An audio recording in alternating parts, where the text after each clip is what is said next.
Quick lore recap. Obviously, the writer's strike is still going on, and the talks have been going on if you look at this update right here.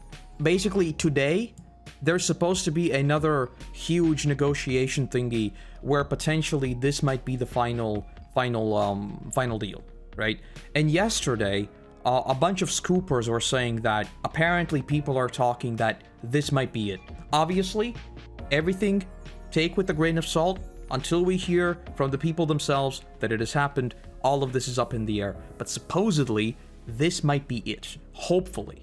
Hopefully this is it. Hopefully they get everything they want, and we can basically get back to work, you know? Is what we all, I think, are hoping for. We'll see.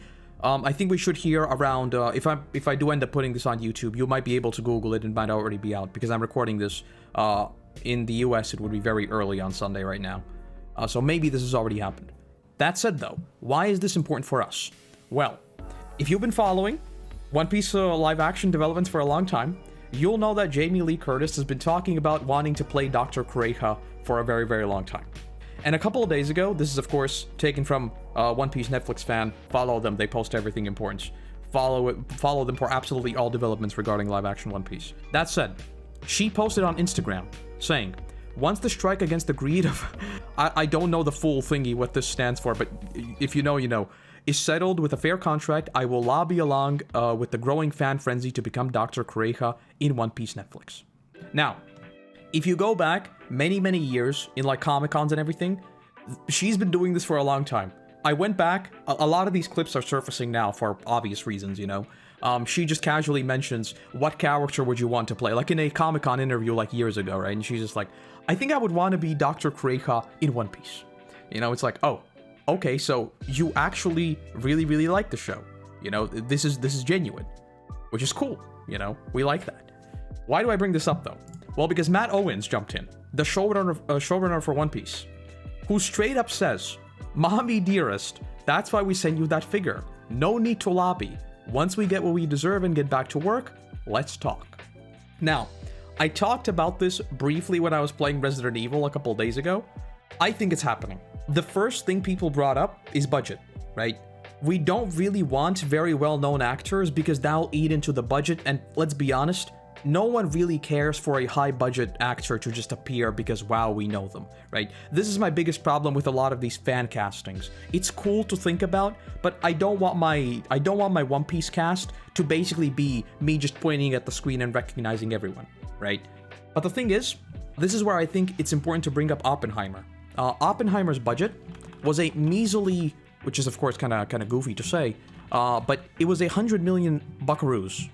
It's in Latvian, but you'll be able to see. Look at this. So Oppenheimer had a budget of $100 million, right? But if we go and look at the cast, you will notice something very, very odd. Look at the names, and very quickly you'll realize, hold up, how is this possible? How do we have Cillian Murphy, obviously, as Oppenheimer himself? We have Robert Downey Jr., we have Emily Blunt, we have Matt Damon, we have literally everyone you could ever think of in this movie for $100 million. So how does that happen? From what people say is that a lot of these people just want to work with Nolan. For them, it is a passion project, and they're like, you know what? I don't want my usual check. I don't want what I usually get. I just want to work on this project because I want to, right? So from an outsider's perspective looking in, I don't think budget for casting her would be that big of a deal. And to me, that is really the only barrier that we need to worry about. Because currently, Dr. Kureha hasn't really appeared in the manga, so it's not like we need her back many, many times later. It's not like this is supposed to be a very long-term thing. This is something that should be sort of one and done. At least right now, it seems like. As for what happens in a decade, well, you know. But yeah, so I don't really think budgeting is a big deal if she really wants to do it. And if she wants to do it, that's just a good sign for me. Because clearly she loves the story, you know. One of her best friends is voice acting Chopper. That's why she got into One Piece. Well, good. Great.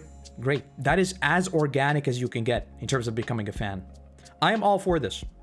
If we can get people who know the characters, who love the characters, and want to play them, I am all for that. I mean, look at Henry Cavill, right? Playing The Witcher. It's like, he wanted to play it. He was mega passionate about it. And look what happened, you know? Well, I mean, we know what happened, but I'm talking about the beginning, you know. He was the Witcher, basically. So, you know, I'm all for it. You can shoot Oppenheimer in Arizona backyard.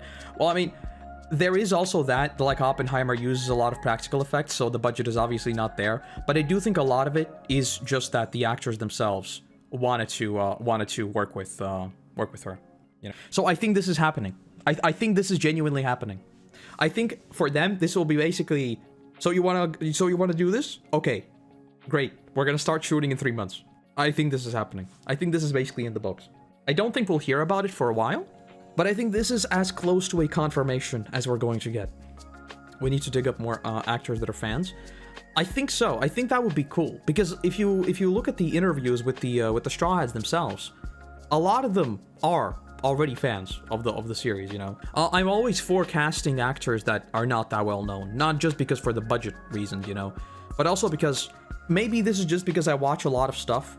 So for me, watching things is kind of, I'm always the Leo meme of pointing at the screen and I'm like, yes, I know you from that show, you know, and I kind of like avoiding that because for me that sort of breaks my immersion a lot of the time.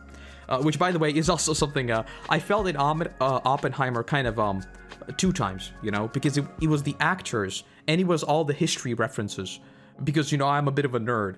So it was like, oh my god, they mentioned that. That is so cool. They're actually being accurate. And oh my god, it's that actor. I recognize them. So if they do cast actors that are well known, I kind of want them to I don't know, somehow disguise them that they're not that recognizable, which sort of goes against the whole principle of casting them in the first place. In small roles seems fine to me. I am 100% fine with them being in small roles, so long as it doesn't eat into the budget. I think that is the biggest thing that both video games, by the way, I think this is very true for video games as well. I think people in production teams care about things that the consumer does not care about. I think there is a pretty big disconnect between people sometimes working on something and the people who actually consume it. Most people do not care about a certain celebrity appearing in your video game. It's as simple as that. There will always be some people who are like, that's kind of cool, but it's not something that sticks. So I would rather you use that budget to make a better product that I can enjoy the whole of it instead of having one recognizable face, because I don't care, you know? Someone needs to send Henry Cavill One Piece collection. He'll be hooked right away. Well, we've been saying that he needs to make a Wrath of the Lich King type movie. You know, he needs to be Arthas. Come on. But yeah, point is, I think this is good news. I think this is good news. I think this is in the bag. So now all I'm waiting for is Chopper and Robin, which, by the way, they have the ability to do things earlier. They have the ability to move things up, to use hindsight, to use Oda's story to the fullest extent. And I get that the early Alabasta, you know, all their interactions with Robin are kind of like, we don't know you, you know, you're kind of an assassin, you know, it's not that good. Please, let's just throw all of that out of the window and please put in some wholesome Chopper and Robin scenes. Again, I am working on the Water 7 video right now, and I'm looking through all the Chopper-Robin interactions, and I'm reminded once again about why they are the best duo in the entire series. It's not even close. It's not even close. They are so far above, in a way, everyone. It's so good. You accept me as Ace. Do you want to become a donut? Because if you do, then sure. Then we're fine with that. Jamie Lee Curtis, confirmed, 100% Dr. Kureha.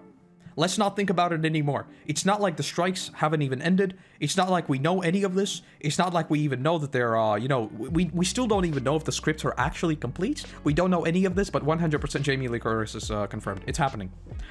Clip it and ship it. That's done.